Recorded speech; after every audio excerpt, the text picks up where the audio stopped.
Para poder entender de qué se tratan las uniones intermoleculares, vamos a arrancar con los estados de agregación. Bien conocemos que la materia puede estar en distintos estados de agregación, sólido, líquido, gaseoso, por hacerlo la forma más sencilla. Y estos estados de agregación justamente ¿de qué dependen? De fuerzas intermoleculares. ¿Qué serían? Para entender las fuerzas intermoleculares, deberíamos pensar que estas moléculas que están acá, estas bolitas que están acá, son como globos que en algún momento, que de alguna manera están revestidos con algún tipo de fluido. Y en ese caso no será lo mismo que el revestimiento sea un pegamento, que el revestimiento sea miel, que el revestimiento sea agua o que el revestimiento sea simplemente una capa de gas. Dependiendo del tipo de revestimiento, va a ser la unión, la fuerza, la magnitud de la fuerza que va a unir esa molécula con la molécula que está al lado. ¿Sí? De esto entonces hablamos cuando hablamos de fuerzas intermoleculares. Cuando la fuerza de atracción entre una molécula y otra es mucha, conseguiremos el estado sólido. En la medida que le aportemos energía, le entreguemos calor, estas uniones se van a empezar a debilitar y obtendremos un fluido en estado líquido. Y si le seguimos entregando energía, conseguiremos finalmente que las fuerzas intermoleculares sean tan pequeñas que se mantenga el fluido en estado gaseoso. Ahora bien, no todas las moléculas son exactamente iguales. Las moléculas, existen algunas moléculas que son polares y otras que son no polares. ¿Cuál es la diferencia? Bien, cuando un átomo se une a otro para formar una molécula, los átomos tratan, como ya hemos visto, de conseguir 8 electrones en su último nivel de energía. No siempre, sin embargo, tienen la fuerza suficiente para retener esos electrones y optan por compartirlos. Cuando comparten estos electrones puede pasar que el modo de compartirlo no sea exactamente parejo, de manera tal que en esta molécula de agua que hemos representado en forma simplificada en este caso, el oxígeno, decimos, es más electronegativo. El oxígeno tiene una capacidad de retener los electrones cerca de él durante más tiempo y de esta manera la molécula se convierte en una molécula polar. Hay una zona en donde hay una pequeña carga negativa y una zona en donde hay una pequeña carga negativa, positiva. ¿Sí?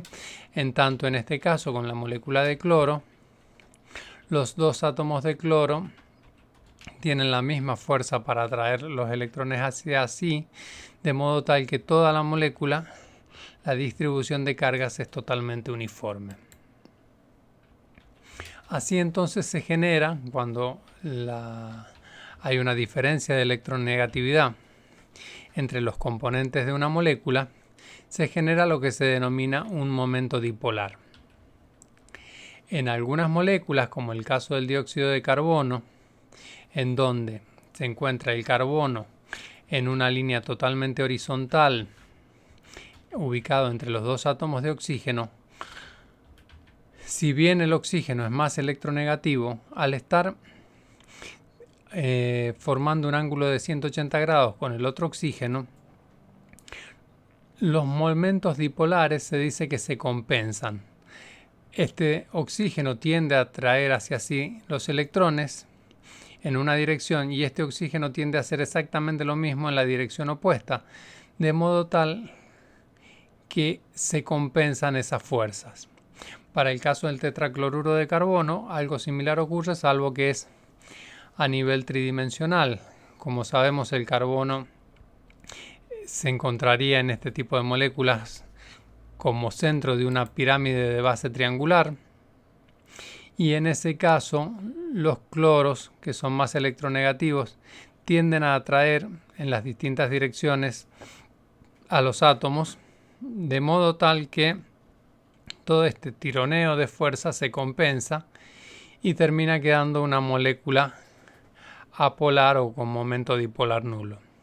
Distinto es el caso del agua, en donde el oxígeno es más electronegativo y queda una zona con una pequeña carga negativa cerca del oxígeno, en tanto que la zona donde están los hidrógenos queda con una pequeña carga positiva. Esto es entonces una molécula polar. ¿Cuál es la importancia de que una molécula sea polar o no polar? Bien, básicamente cuando una molécula es no polar, las fuerzas intermoleculares entre moléculas, entre pelotitas de la misma sustancia, en este caso de bromo 2, tienen una fuerza intermolecular pequeña, de modo tal que el punto de ebullición suele ser más bajo que el de una molécula de similar peso molecular, masa molecular, pero que sea polar. En este caso, esto es una molécula formada por un átomo de cloro y uno de yodo. Tiene un peso molecular muy similar a la molécula del bromo 2, que es biatómica. Sin embargo, en un caso el punto de ebullición es 59 y en el otro caso es 97, sustancialmente mayor el punto de ebullición en una molécula polar. Esto tiene que ver entonces con el tipo de adhesión, de interacción entre una molécula y otro que veíamos recién. Ahora bien, ¿qué es lo que sucede? Al igual que sucede con las cargas eléctricas, que hacen que en esta foto veamos los pelos separados de esta persona. ¿Por qué quedan los pelos separados? Porque han recibido una carga eléctrica y esa carga eléctrica hace que traten de estar lo más separados entre sí porque todos los pelos tienen el mismo tipo de carga eléctrica.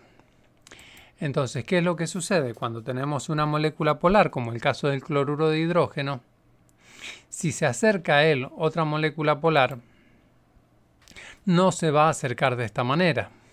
¿Por qué? Porque de este lado, del lado del cloro, existe una pequeña carga negativa. Entonces las cargas de igual signo sabemos que se repelen, de manera tal que esta molécula inmediatamente se reubicará, de modo tal de dejar la parte positiva más cerca de la parte negativa. Y así las siguientes moléculas se irán ordenando exactamente de este modo, ¿sí? En donde las cargas negativas y las positivas tratan de acercarse. Entonces, esto es lo que se genera como consecuencia del dipolo formado o de la polaridad de la molécula.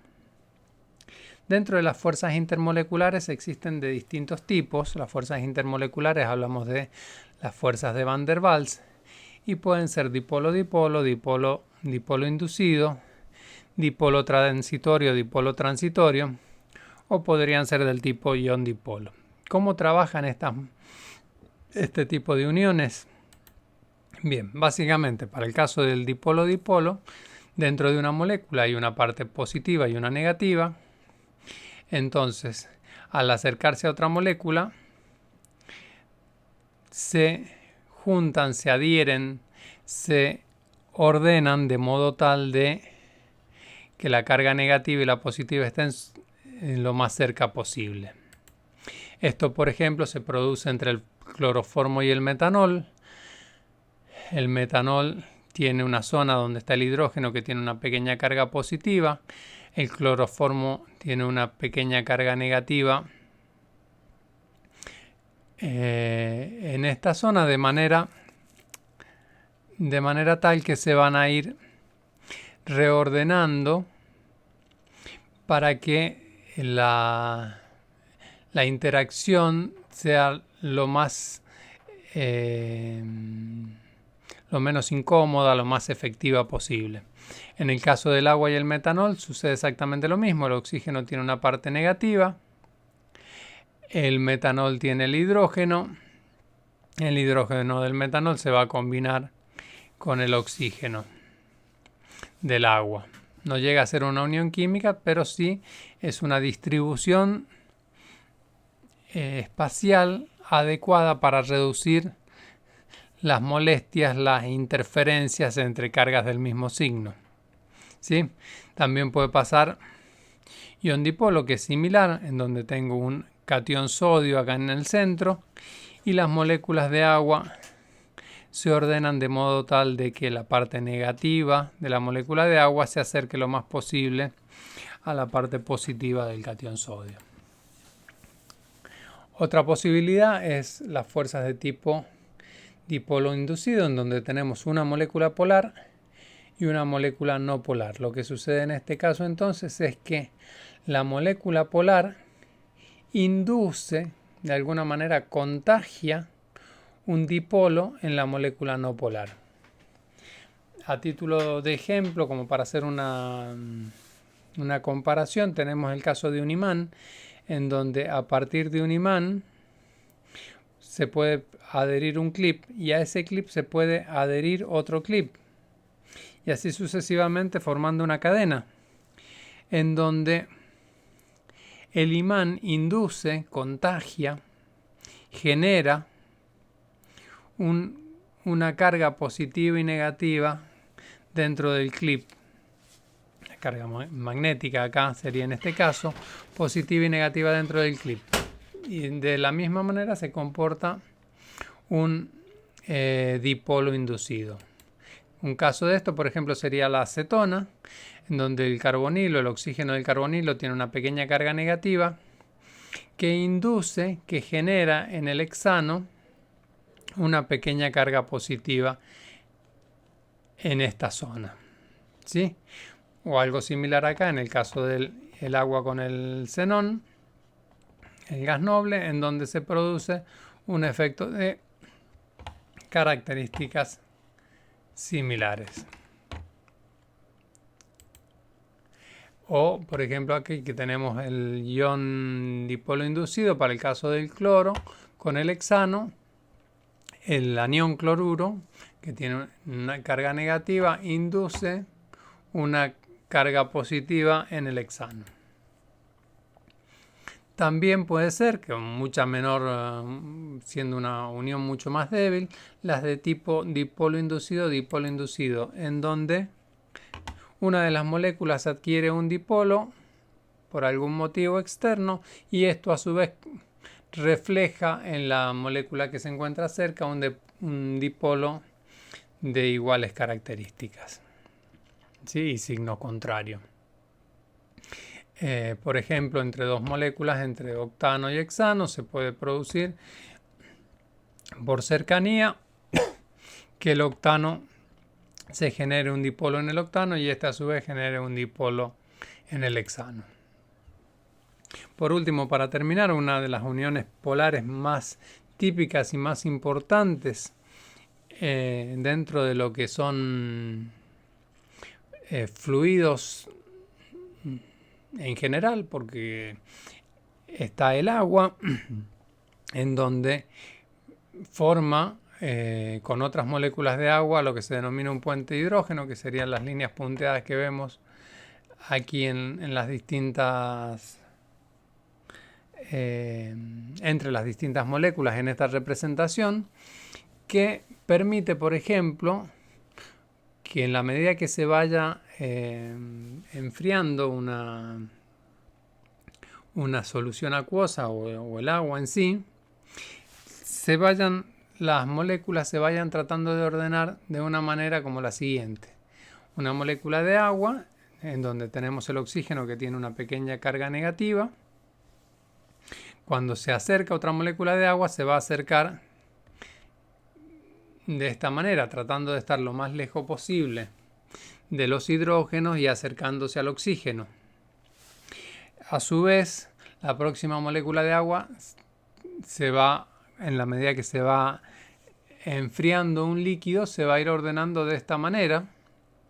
La próxima se va a ir ordenando de esta manera, la próxima de esta y la próxima de esta manera, de modo tal que se forma algo similar a un hexámero de agua, todas donde tenemos 6 moléculas de agua unidas entre sí por puentes hidrógeno, que casualmente se asemeja a lo que tenemos en la izquierda de la pantalla, en la derecha de la pantalla, que son los clásicos cristalitos que vemos en las heladeras o cuando se representan en las caricaturas los copos de nieve.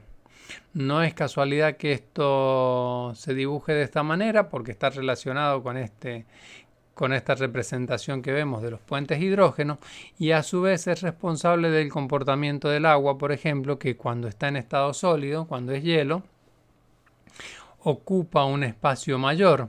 Sabemos que el hielo ocupa más espacio, que puede hacer que una botella que estaba llena de líquido en el freezer tienda a reventarse, y esto permite que, por ejemplo, el agua, a pesar de tener una temperatura un peso molecular sumamente bajo, tenga una temperatura de fusión y de ebullición relativamente altas comparadas a su peso molecular.